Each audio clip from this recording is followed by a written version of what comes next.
Well, hi there, everyone. This is Scott Nicholson. Welcome to Board Gamers Ask, the video version. As you may know, in this blog, folks take on questions from the viewers and create kind of a virtual interview. And I'm going to be doing mine by video because that's how many of you know me. So I invite you to sit back, get a pint of your favorite beverage. This is the last of a stout that I created, that I brewed, and it's the last little bit, but I'll be putting more up shortly. So feel free to join me and enjoy as I talk a little bit about games. Now, how I'm going to do this, I'm not going to go back and forth with questions and answers because I've got a lot of questions here and there's a lot of overlap between them. So instead, what I'm going to do is talk about several big topics. I'm going to talk about me as a player, what sort of things I like to do in playing games. Talk a little bit about Board Games with Scott and podcasting and what my feelings are on that now that I'm kind of out of a lot of that space. I'm going to talk about game design and that process, and then talk a little bit about transformative games and gamification and play. I'll put at the bottom of the screen here the names of the folks who asked questions in that area, but I'm not going to actually read out all of the questions, so I'll just be discussing these topics. So first, me as a game player. So what I have found is that, and this is me right now, and this me will change, I'm sure. It has changed over the years, will change again in the future. But right now, as a player of board games, and I do play all sorts of games. Actually, I'm playing right now. I'm playing Battlefield 4. I'm playing Marvel Alliance on Facebook. So I play social games, and I'm working through BioShock, the newest BioShock. About done with that. But in the board game space, I find I have lost a lot of the patience I used to have for Euro-style games that involve getting resources of one type, turning it into resources of another type, and making points out of that. I find when I hear the rules for a lot of the new games that are coming out now, my eyes kind of roll in the back of my head, and I'm like, haven't you heard all this before? It's this model of some way to decide what you want to do, whether it be place a worker or have a hand of cards or build a deck, and you're going to do that thing to get some resources, and you'll have some way to convert those resources into something else, which then those two things map to points and paint a theme on it. And I was at Board Game Geek Con recently, wandering through the hot games area, learning about the games, and so much of them just followed that formula. And I've gotten pretty tired of that. I've gotten tired of middle management games, which I believe the term, you might know them as, are worker placement games, but I actually think of them as being a middle manager because you're given a task, a nebulous task from above that you have to do, and you have your workers, you're being a middle management, you have your people that you assign to do different things for you, and then they do those things and they bring them back and you see how efficiently you do your things. That sort of game has never really appealed to me. And I think I've seen that as worker placement games have become popular. I've seen that most of them I'm not very fond of. And the same thing happens to me with role-playing games, digital role-playing games. I find I'm much more drawn to things like Diablo, where you are the guy with the sword beating up the monsters. I like that, as compared to games where you are managing a team of people that are going out and do things, because I want to have that more immersive engagement, that space. One of my favorite mechanisms, though, is I like to build stuff. I like games where at the end of the game I can look at this thing I've made and I can feel good about it, that I've built this thing up, and I like that. I like that much more than destruction games, because a lot of games are, you're trying to tear things down, and I much prefer, look at this thing I've made. I always liked, even though Agricola is a worker placement game, it had this feeling that I enjoyed, which is at the end I can say, look at the farm I made. Look at this thing I made. I like this thing. Princess of Florence, I was always drawn more towards the builder strategy because I was able to make something. In 18xx games, I know I do like those games, but I also know I will not win those games, and the main reason is because I like to build up a good train line and run a good train line. That's where I get pleasure. I realized that in order to win the game, I really should be much more willing to dump companies, to hose other people, to damage things, to take something, to ruin it, and hand it off to someone else. I know that's a path of success in those games, and I don't like to do that.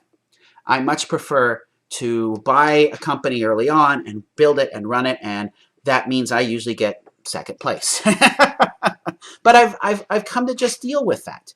I've come to deal with the fact that I know I can just get that pleasure out of building something good. Every once in a while, I can go in a position to put someone to the wall, you know, and do something with that. But that's not really where my pleasure is. So I like building stuff. The games I have played the most in the last 2 years are very similar, and it's representative of the sort of things that I like to do, and that would be Sentinels of the Multiverse and the Pathfinder card-based role-playing game.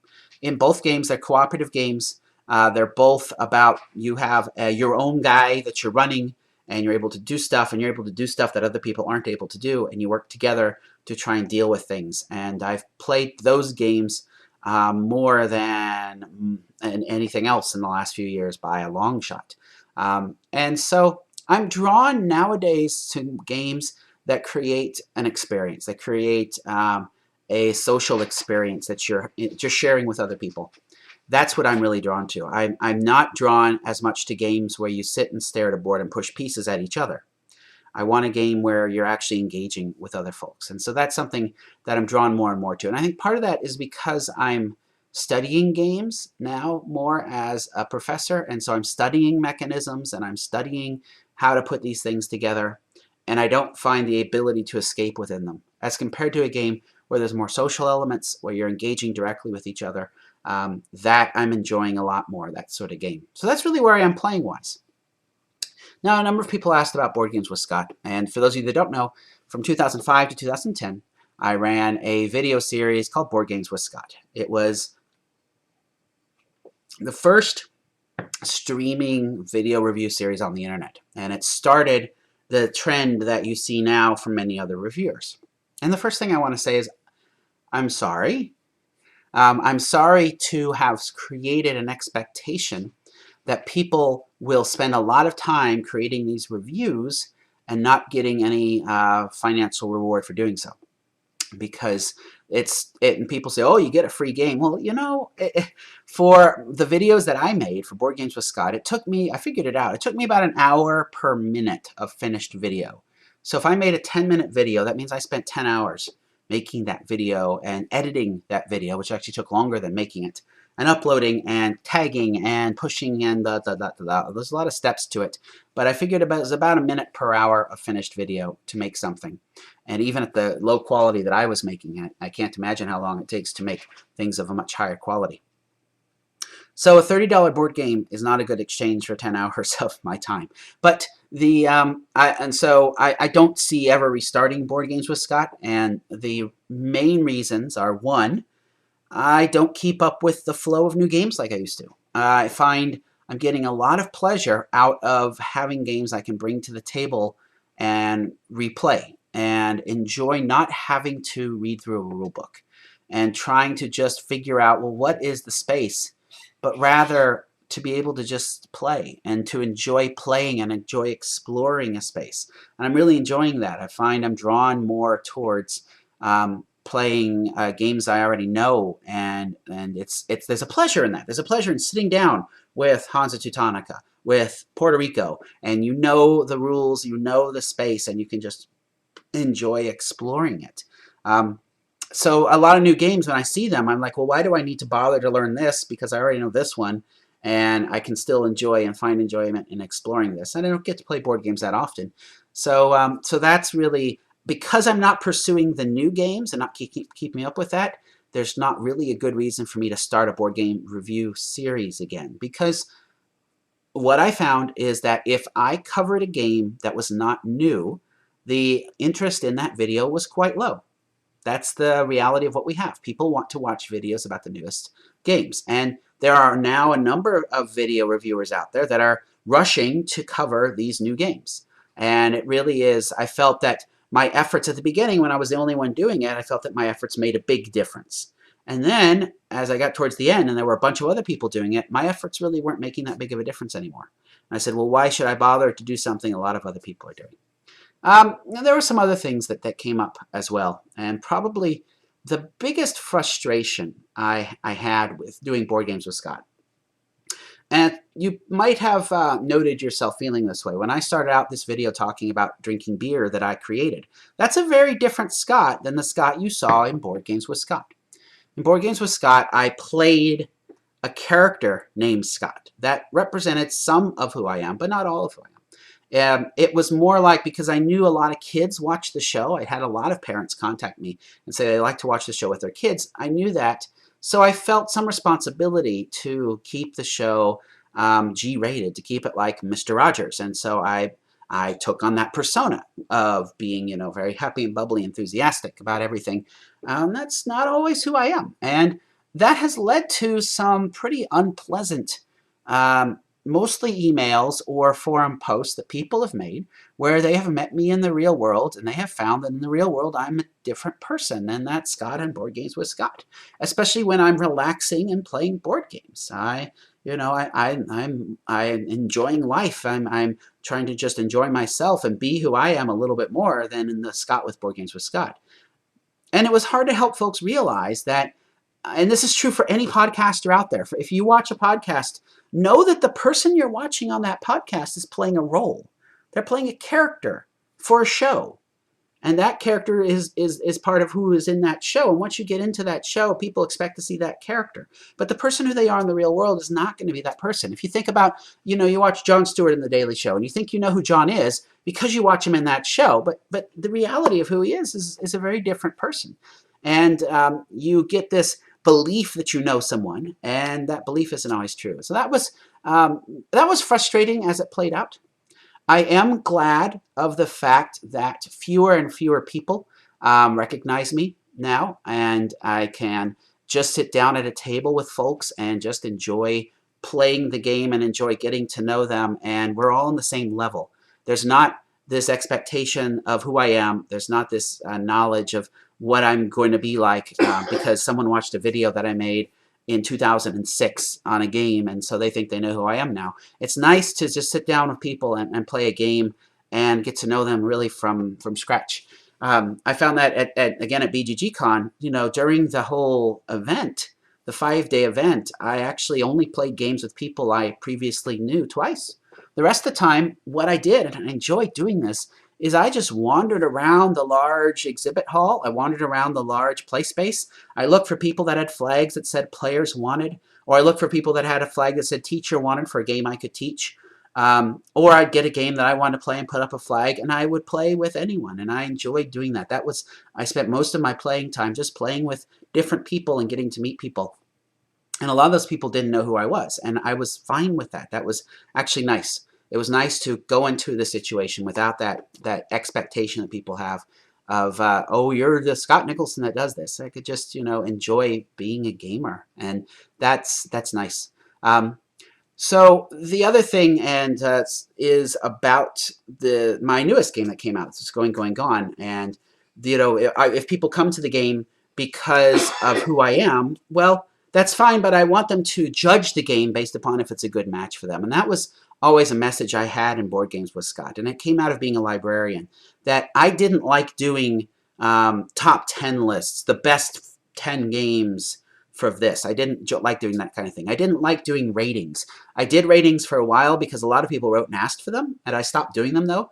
And I stopped rating games on Board Game Geek because I felt I was rating games on Board Game Geek, and people would write me about the ratings I was giving games. And I thought, you know, I don't want to deal with this, because for me, what I wanted to do is provide people with information so they could make their own decisions. And that was always my goal in Board Games with Scott. That was the way I presented the show. I said that many times, you know, a show to help you decide what sort of games you might be interested in. So it wasn't a review show. It was more, I always compared it to more of a travel show or a cooking show. If you think about how a travel show or a cooking show works, like a cooking show shows you, here's the food you use, here's how to combine it, here's the process. And then only at the end, in the last small segment of the show, do they taste the food and say, that's good, but that was maybe 2% of that whole show. The focus was on the process, and that's how I tried to do Board Games with Scott. The focus was on the process and what was going on, so that you could decide if it was something you wanted to try. Just like with a cooking show, you can decide if you want to make the recipe, and you're doing it because it looks like a recipe that you're interested in. It sounds like something you'd want to try and cook, not because the chef at the end said it tasted yummy. Because I've actually been on a show where I was given food at the end to taste after doing a board game segment, and it tasted awful. And they said, "What do you think?" And you're like, "Nah." You know? So I always try to use that model with Board Games with Scott. It was not me saying, "You have to play this game." I didn't want that. I never wanted that. I wanted to instead provide information to let people make their own choices. Uh, and Nate had a funny question. If I consider an epic duel with Reiner Knizia for the board game doctor, he can have it. I don't see myself as the board game doctor. I look at all sorts of games. Board games are just a subset of what I do. And that's another piece that's been hard to help people realize, that I'm actually still working in video games and doing tabletop games and doing big games and educational games, and recreational board games are just a small subset. And it was when I stopped keeping up with the new games that I decided to leave the On Board Games podcast, because I felt at that point I was no longer informed about what was going on with the state of board gaming, because I'd really chosen to step out of a lot of the elements of it. And I didn't feel it was responsible for me to talk about these things when I wasn't on top of it. And so I said, it's going to be best for me to just appear as a guest when there's a topic that I'm on point with, that I've been working on, but I don't have, and I'm not keeping up with Board Game Geek. I'm not keeping up with the new flow of games because I'm pursuing older things and I'm replaying them, and I'm enjoying that experience. And I find when I replay an older game, I can enjoy it more than trying to worry about the rules of a new game and trying to then, my mind's tearing at it and trying to assemble it and reassemble it. And I'm like, I just want to play. So let's talk a little bit about game design. So I've just had Going, Going, Gone come out. I had Tulip Mania come out a few years ago, and the publisher went bankrupt. So the game design process for both of those games had taken about 4 years, from the time I started making the game to the time it got published. And when I was doing Board Games with Scott, the year I went to Essen, I talked with a lot of designers, and that was pretty average. 4 years was about the average of that whole process. I don't do any of the art for my games. I actually provide very rough prototypes that are made usually with PowerPoint clip art, because I know that publishers want to apply their own artistic layer to the game. So I actually don't pursue that at all when I'm doing a game. And part of it's my own skill set. I want to focus on those mechanisms and engagement that those things create, and not focus so heavily on the appearance, because it may be that the publisher just decides to retheme it. Maybe they want to use their own art. So I really want to focus on that underlying stuff to make it good without the shiny chrome on top of it. The first published game, Tulamania, actually came because I had just visited Essen, and I was in Amsterdam at the Tulip Museum. And in the bottom floor of the Tulip Museum was a whole exhibit on Tulip Mania. And I thought, oh, this is interesting. There's no game about bubble markets, is there? And that's what started me thinking, well, why don't I make a game about bubble markets? And I went and did research on what a bubble market is and how is it made, and embedded those things into the game. The mistake I made in that game is because in our current environment, where people want to give games one play and then they move on because there's so many games coming on, I made a game that really doesn't unlock until you've played it a few times. That you can play it once all the way through, and only then do you really understand the whole narrative arc of the game. The whole flow, that structure of the game, you don't get it until you've played the game completely once, which means you really spend the first game kind of in confusion about how it's going to end. And not until the second time through can you start to see, oh, okay, this is what's happening. And I've realized that as a designer, if your goal of the designer is to sell games, then you want to have a design that people get during the first game and relatively quickly. You want to have a game they understand, because otherwise you're not going to get that second play. And that's what I realized with Tulip Mania, is I made a game that most people didn't play a second time because they really didn't get it. And they just understood the rules from one play, and then they didn't play it a second time. And that was probably my biggest lesson on game design for today's environment. Now, for someone who's wanting to start out making a game, the first thing, I guess the first thing I want you to realize is that if you make games, you make a lot of games. I've made, 50 or 60 games. I've developed to the point of actually play testing multiple times about 20 games. I have only had 2 that have been published and 2 more that really got to the point of being able to be submitted. And then I have many ideas that come up and sort of get flushed away. So I always have this conveyor belt of bad ideas going through my head, and most of which I don't actually design into something, but some of which I do, and some completely flop. So know that you're going, if you want to make games, you're going to make a lot of games, and be okay with the fact that you're going to throw away a lot of games. Each time you do one of these, you'll learn lessons. And that's a good thing to realize, okay, I learned lessons from this. I'm going to throw away the game, but I picked up some lessons. So right now I have some ideas for bad games that may actually come to fruition. As I've been now more in game studies as a professor, I'm finding I want to make games to explore aspects of games. And so I have an idea, the current bad idea I'm playing with, which I may actually do as a game crafter game, because I don't see it as being a big published game, but it's a game that I think some people will be interested to explore, is a game that explores the balance between play and winning. And the game explores how much play are you willing to give up in order to win. And I think about that with games. I think about that, and this is why I actually don't play game tournaments. I don't play game tournaments because I find that I stop having fun. And when I'm playing a tournament, I become a very unpleasant player. I do really mean, awful things. I play very aggressively. I kick a player in last place because they can't get you back. I do a lot of things to get that win, and that's why I don't do tournaments, because I saw when I did at tournaments, when something mattered, I became a person in the game I didn't want to be. And that's why I stopped doing tournaments. I just want to be able to play and enjoy. And that means many times in games, I will try out different strategy paths just to see what happens. Not because I think it's going to win, because winning is not that important for me. I want to, the winning, if you think about it, when you play a game, you have an hour and a half of activity, and then there's 2 minutes where you're counting up a score and one person is a winner. And if the hour and a half of activity was not fun for you, but the fun for you is those 2 minutes, well, maybe you're focusing on the wrong thing. I'll look at games I'm playing and I'm saying, this is why I've gotten away from the games of pushing pieces at each other, where I say, is the activity we're doing right now fun? Would I enjoy doing this activity if there were no point tracks? If the points didn't matter, would I enjoy the thing that we're doing? And that's what I look for in games nowadays. I look for games where the manipulation of the parts, the building of the train line, I'm a superhero, I get to punch things in the face, that is fun. And whether or not I'm scoring points as I'm doing it is meaningless to me. I want to have that fun experience of how I'm engaging with other people, how I'm engaging with the game system. I'm finding pleasure in that.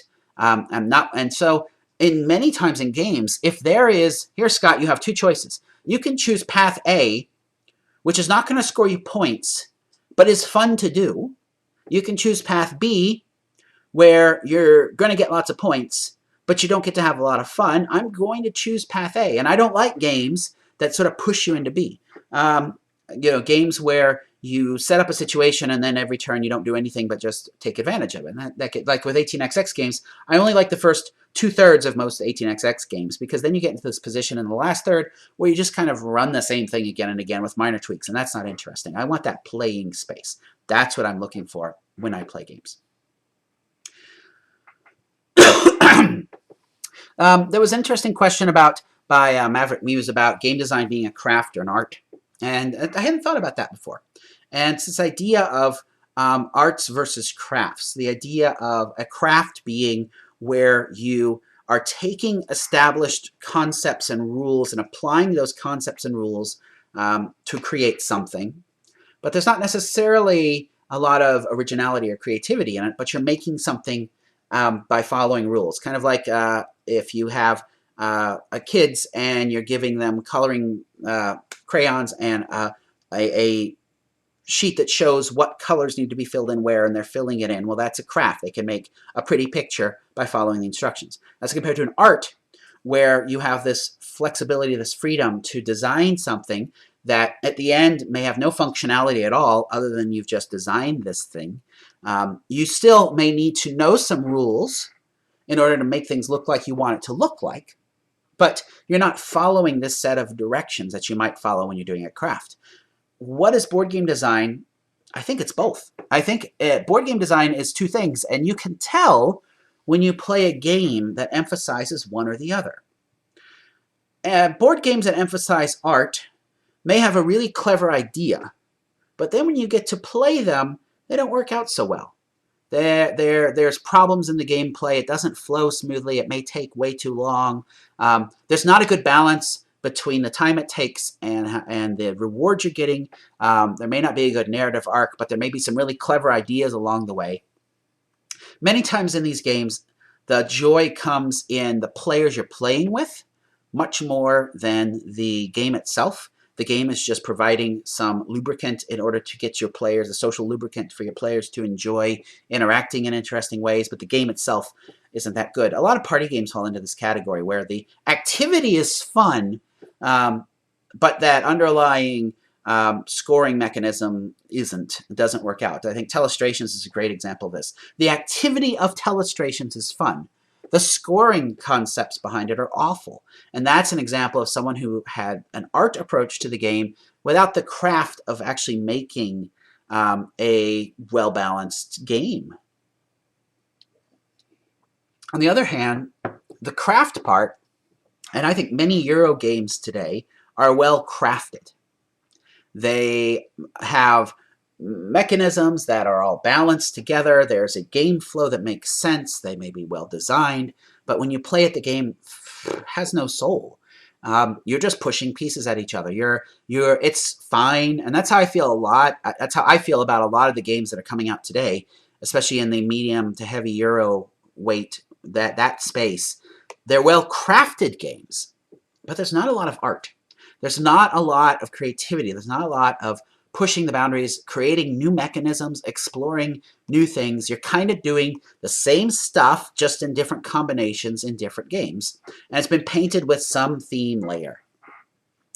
So a good game, then, if you want to try to define what a good game is, which I would argue it depends completely upon the players and the context where you're playing the game. That's a whole nother argument. Has both art and craft. Has both interesting ideas, something new, something unique, but also a good design space. The person has a strong mathematical understanding of what's going on, the game balance, and the game mechanisms kind of fall away and allow you to just have this engaging experience. So it's an interesting way to think about game design. Now, where are things going for me? I did have an adventure game that I've been working on now for about 4 years at this point. It was with a large company for 18 months, got canceled. By the way, that happens a lot to game designers. You put in ideas, you get a contract, and it still gets canceled. So just because you get to the point of getting a contract doesn't mean your game's coming out. I've been talking with some other publishers. I'm really stepping back from it and redoing it. So the original game was a 5-hour adventure game, a big adventure game with rotating gears that meshed. And actually, I was showing the prototype to that, and it was bought before Tzolk'in came out. So when I saw Tzolk'in come out as a prototype the next year, I was a bit crushed, saying, well, what about my game that's not coming out now? That made me sad. So I learned that some of the hassles of why my game didn't get published was because of the rotating gears issue. And it was actually just a piece of chrome on the game, so I'm removing that. It'll still be based on gears, but they're not going to mesh and rotate because I'd rather have a game that's published. You know, at this point, there's another game out with meshed gears that rotate, so I've kind of lost the coolness factor of doing that. So I'm just going to try and get a game that actually comes out and focuses on what I wanted to do with that game. And so the other piece I'm going to do with it is taking a bit of a line out of the Pathfinder game. And rather than have one big 5-hour mega adventure board game, the idea is that there will be a set of 90-minute to 2-hour adventures that you play that build on each other. We've seen some of the ability to do this with what's gone on with Risk Legacy and the idea of permanence in games. The idea that you have a state that then gets set, and I want to play with that. I want to play with that mold that you start on your story and it set the state of the game, and there's things that happen in each play that actually change that world. I do, however, want to give you the ability to reset the world back to the beginning so you can explore the story again, so that you can replay the game. It's going to be a much shorter narrative cycle than Risk Legacy was with its 15-game narrative cycle. I think that's a little much. I bet there's a lot of players out there with unfinished cycles of Risk Legacy. So what I'm looking at is something around a 4-game or a 5-game cycle, so that it would be, if you play the whole experience, it would be 7 to 10 hours of gameplay to do the whole story, but you could do it in 4 or 5 90-ish minute games. It's an adventure game, so the idea is that you would start as normal people, and in the first adventure you would figure out your powers and things like the classes and guilds, and then you'd move up, and each game would be a new level and everyone would kind of move up together, but there would be some changes going on in the world. So I'm playing with that right now. None of that may actually happen, but that's the big structure shift I'm trying to do, is to move it from one big game to little sub games, because I think that fits better with what's going on. So that's where some of my design focus is going to be going on, but much more of my design focus is actually now in the world of transformative games. So I'm going to shift topics right now and talk a little bit about that. So I run a game lab at Syracuse University called Because Play Matters, and we're focused on making transformative games for informal learning environments. Now, transformative games, it's an umbrella term. And what it means, it means educational games, it means serious games, it can mean simulations, it can mean gamification, it can mean any of these game experiences that change people. And that's what my research focus is on, is how do you use games to make people change, to make a difference in people's lives. And one of the core things I've realized in doing this is that the game alone as a play activity doesn't make the change. Change is only made when that play sparks something within the person. The person has to do the transformation. The game can't do it for them. One way this can be done, and this has been, there's a conference in the US called NASAGA. There's an international version called ISAGA, NASAGA, or IASAGA. And the idea behind these, this is a sort of it's out of the adult learning space, corporate training space, military games. It's this idea of how do you use games for change. But the core concept I've taken away from being involved with these groups is the importance of reflection. And this is something that Dewey, who's a learning theorist, also talked about, that when you, in order to actually learn, in order to actually change, to be transformed, you have to do something, but then you have to reflect upon that thing. And if all you do is you do the doing something and you don't have the reflection, then the change doesn't happen. And one thing I've learned in this NASAGA group is the importance of the reflection is actually where it happens, not the doing. You can have a bad game experience, but if you have a reflection that helps you connect what's going on to your real world, transformation can happen. The power is in that reflection. So I've had some of the questions today were asking me for specific recommendations of games. And I won't give those because it's actually not so much about that. You could use Settlers of Catan as a learning experience if you have a reflection afterwards, where you explore, well, what happened in this game? How does it relate to life? And you use that as the kicking off point to have the discussion. So some questions were from parents looking for games for their kids. And I'd say it's not about the games. It's about the discussion you have afterwards.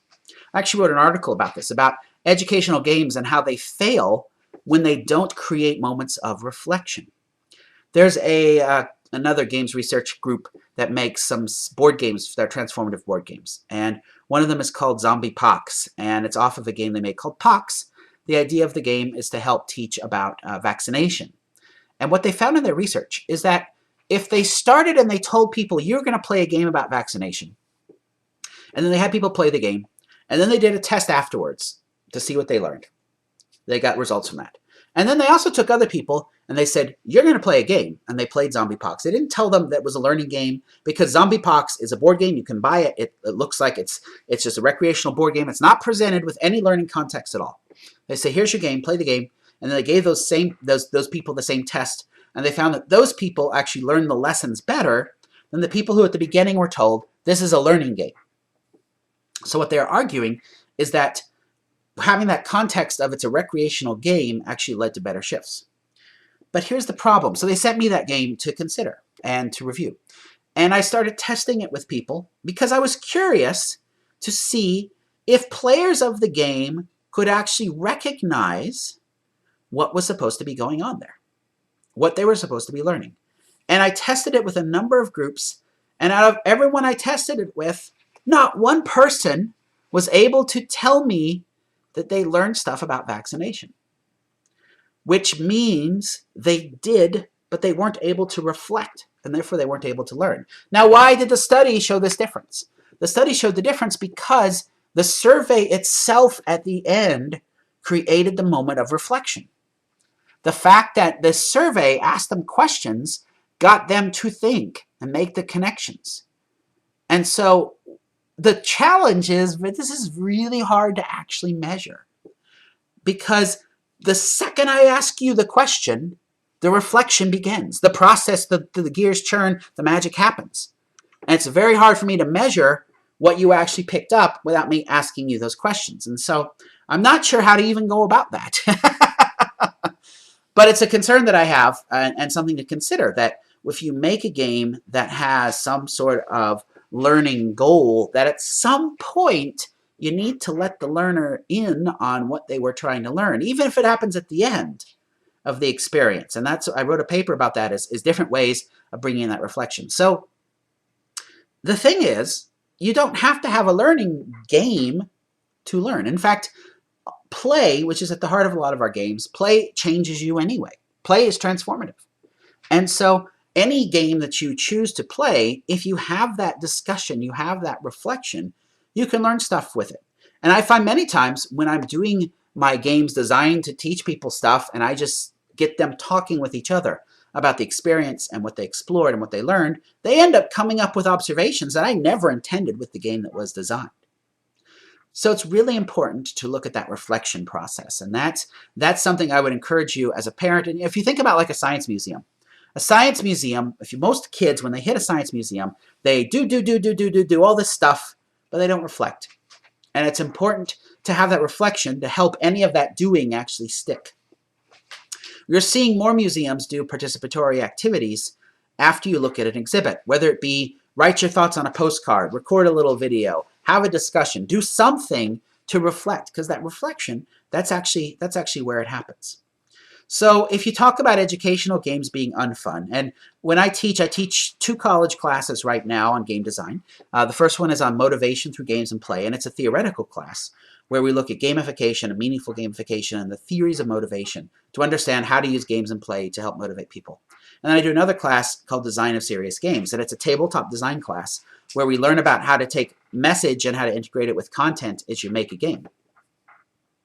In these 2 classes, the rules where they actually make the tabletop game, I have 2 rules up front. I say, 1, you can't make any games where you roll a die and move a piece on a board. 2, no games where you ask people questions off of cards, because that's what makes a bad educational game. Thankfully, educational game designers have been getting better at that and creating multiple opportunities and different interesting choices and taking from the model of good game design.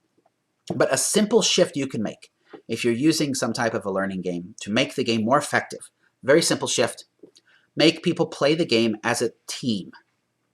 Because if they have to play the game as a team, they then have to talk about things. They have to reflect upon things. That reflection is going to happen during the gameplay as compared to playing by yourself. And so what I would encourage you to do, if you're a parent looking to help your kid learn through playing games, is play games with them and talk with them and reflect with them and make sure that it's not just the doing, but it's actually the reflecting that's going on. Now, earlier I mentioned gamification, and to briefly talk about what that is, so gamification is the addition of game layers to a real-world setting. A lot of people focus on reward-based gamification, so using points and levels and badges and things like that to entice you to do stuff.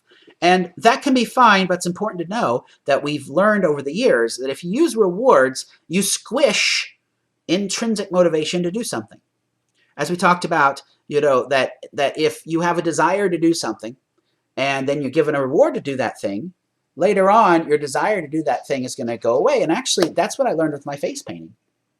That I was doing face painting and I would do it at a festival and I'd do a face painting, $5 a face.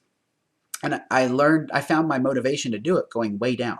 And I stopped doing that. I now do mostly charity events or events where I do it for tips.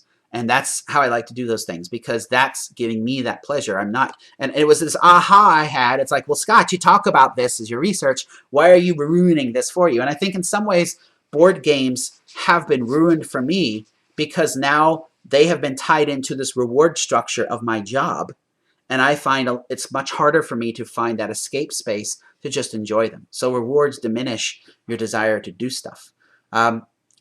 So the concern I have is that when you're trying to get people to make long-term lifestyle changes, like health changes, like exercising more, and you use these reward structures, if those reward structures go away or stop being meaningful, then the person at the end is actually going to be worse off than when they started the whole thing. We see this in library programs. Library summer reading programs are very popular programs. Many of them are reward-based. Come in, read bunches of books, get rewards. And then in libraries, we look and see that when kids age out of those summer reading programs and become teens, their use of the library plummets. And we say, well, what's going on? Well, yeah, maybe we did that to ourselves. Maybe by rewarding reading with these superficial rewards, instead of creating activities like book clubs and engaging discussions or making games out of the books, doing things like that instead of just giving you a free pizza if you read 100 books, we could help people to find engagement in what they're doing instead of just doing stuff for the reward.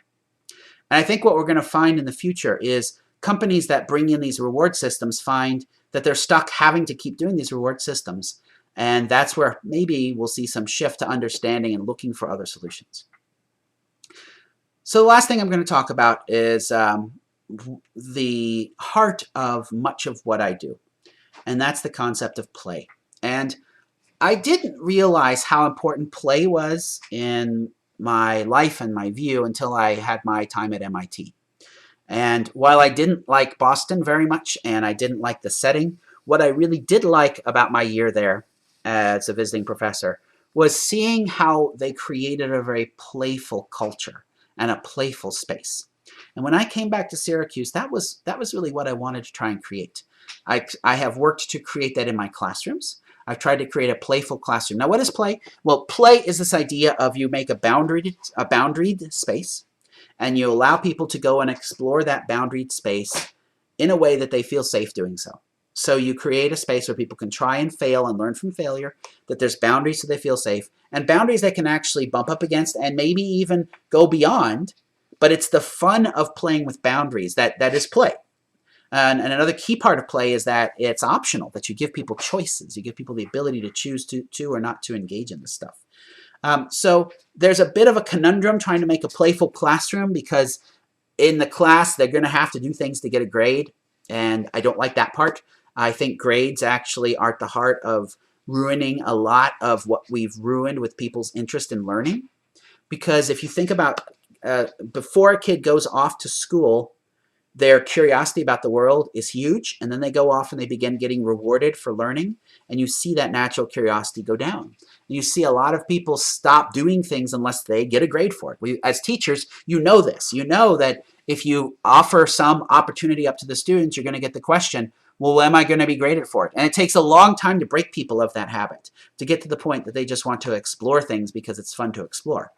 And I've made this Game Designers Guild at Syracuse, and it's open to anyone that wants to enjoy it. We meet once a month at a Friday night, and we make games for good for the community. But there's no grade attached to it. There's no reward attached to it other than the pleasure of getting to make a game and seeing it come to life and seeing it happen in a museum or a library, or seeing people change because of this thing you've made. And that's actually, for me, a real pleasure of what I get out of watching people play with going, gone. And because when I made the game, it started as a very complex game. Actually, it started much bigger than it is. It started as this big real estate game, and there were external stock markets, and everyone had their own cups as well as cups in the middle, and everything had different values, and there was all this game stuff on it. And as I played, I began to chop things out and pull things out and get deeper and simpler and simpler. And what I learned, it's really hard to make a simple game. It's easy to make a complex game because if there's a real problem, you just patch something on it. But making a simple game is challenging. It's really difficult. But the simpler the game, the more people can play. And that would be a lesson I would give to game designers out there, is when you're making a game, stop and see if you can pull everything out except for the most important mechanism and see what you have. And see if you have a space that people can enjoy. There are a lot of aspects of playing going, gone that I did not define. I could have chosen to define. At one point they were defined. But I wanted to just create fuzzy boundaries that the group can explore. How much physical contact can go on between players? It's up to the group. You know, how fast do people count? It's up to the auctioneer. Does the group want to put limits on any of this? That's up to the group. I wanted to make this boundaried space that people can explore and play. And that was really what that has created. And this is what's been neat watching people play the game. It's a game that makes laughter. And that's probably my greatest reward for making this game, is I get to watch people laugh. The first couple rounds, they're just getting it. They figure it out. But then they can release, and they can just enjoy the game experience. And the game actually works on developing emotions. And so first, you're very tense because you don't know how fast that auctioneer is going to go. And then it's chaos as you're trying to react. And then when the paddle comes down, there's always a moment, and then laughter. And that's how people are releasing the stress that they've built up during the auction. And that's cool to actually create emotions. And you go through that little up and down emotion cycle 7 times, and that's the game experience. And I'm really happy that it's created that series of emotions. What's funny is that I didn't really conceptualize the importance of play to me, but I look back upon decisions I've made, and I've continued to bring that up. My first book was called Everyone Plays at the Library, but it was really a book about games. I wasn't studying play at that point, but I felt that concept of thinking about play was really important. I've run a little board gaming convention, and I called it Play, and this was all well before I was thinking about play in the way I do now. So it's been nice to kind of realize that play is really at the heart of what I'm talking about. And when I look for games in which I can play, not games in which I can be a manager and work. I want to play, I want to create, I want to build, I want to engage. That's the stuff I'm looking for when I'm doing this. So I think that covers most of the questions people asked. Gives you an idea of where I am and where I'm going. Now, what's coming up with me? Well, the best way to keep up with this stuff is if you're on Twitter, check S. Nicholson. That's my hashtag there. That's probably my common lifeline where I post things first. My YouTube channel of S. Nicholson has videos of things I'm up to. My website is becauseplaymatters.com. That is my blog for my research lab. That's where you can keep up. You can see some articles I've written to go there, and you keep up with what I'm doing there. Stuff in the podcasting arena. If you watch Tom Vassel's new series, Board Game Breakfast, you will begin to see I'm doing a segment on there called The Ivory Dice Tower, where I'm looking at games in higher education, where I'm talking about game studies and talking about conferences and talking about my life outside of the recreational board game space. So if you want to keep up with that, check out that show. That'll be a way to keep up with it. And I'm currently talking with some other folks about starting a new podcast about serious games and other researchers in that realm, and really exploring that space. So that's what I'm up to. So with that, I will let you go on. My beer is just about done, so it's time for me to go, and I have had another 4 gallons of beer that it's been waiting for me to bottle, and I'm going to go do that now. So thank you all, and it's been fun playing with you. Talk to you later, and bye-bye.